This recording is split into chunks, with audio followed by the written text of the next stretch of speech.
There you have it, folks. We wrapped up another round of a 2-day course called ASIST for all the Marines and sailors at Camp Pendleton, and I have here with me one of the newest graduates, Cutter Tormey. Can you tell us a little bit about the course and what it taught you? The course is really awesome for addressing how to really intervene with somebody who's going through a suicidal crisis. So if somebody's having a hard time, somebody's coming into work late and having that difficult time, it helps you to recognize that and then actually address it and talk to them and figure out what the issue is. And this class has definitely shown me a lot, and I will be using a lot of the information that I've learned here. One takeaway, what's something you learned today that you didn't know before bringing into a suicide intervention? I think one of the biggest things is actually asking somebody, hey, are you thinking of committing suicide? Right. What's the first words that would come out of your mouth if I said I was going to kill myself? I'd say thank you for opening up to me, sir. I really appreciate that. Thanks for trusting me with that. Yeah.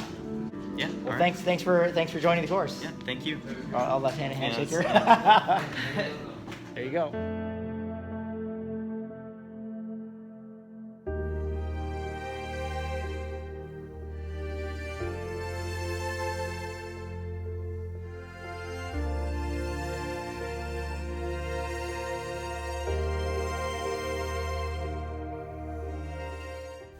In Section 1, ASIST training emphasizes a therapeutic relationship with the person at risk and addresses suicide concepts and facts, cultural and organizational factors, and much more.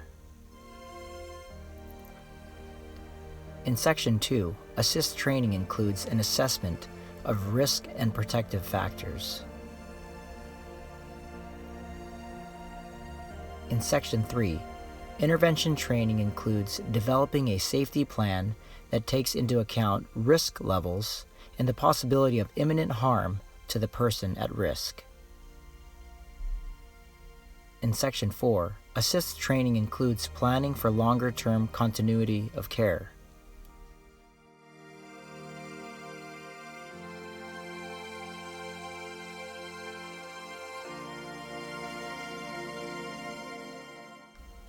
ASIST's primary goal is to attain a state of safety for now and help the individual in question stay alive. No prior training is needed, just a willingness to engage. Find an ASIST training near you today. For more information, please visit livingworks.net. That is livingworks.net.